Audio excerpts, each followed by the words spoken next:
मदारी के पेटारी में तब बहुते नागिन दिखी। आज पहला बेर घूंघट में देख रहा बानी। अपना दरवाजा पर तब बड़ा फुसकारत रहलिस।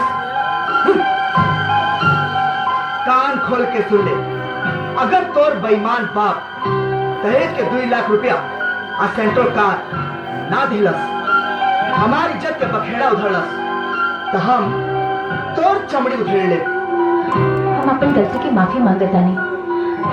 आजो के रात हमने के नया जीवन की शुरुआत करे के बाद, और ये शुरुआत दुल्हा अपना दुल्हन की घूंघटा उठा के करियन। घूंघट उठा के?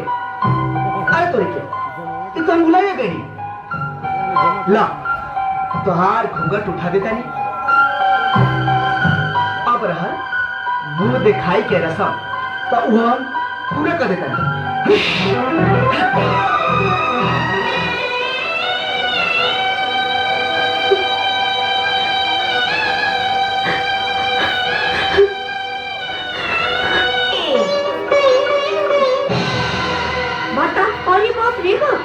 भताता राती के कमरा में आई रहा।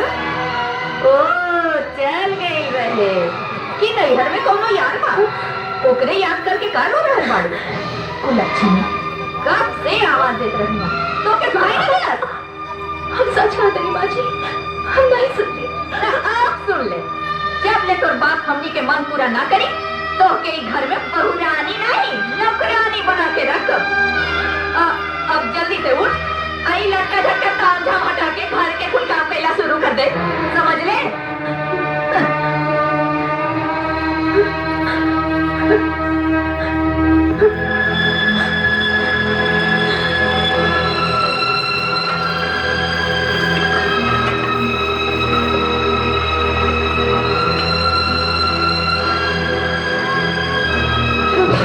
अरे जल्दी जल्दी मांझा महारानी।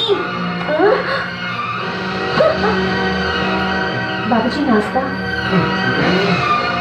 अरे तोरा हम कितना देर कहनी, जब सवेरे सवेरे हम तैयार होकर कहूँ जात रही, तू अपनी मनहूस शकल हमारे के मत दिखाओ। तोरा समझ में क्या हो? चल भाग, कैसे भाग।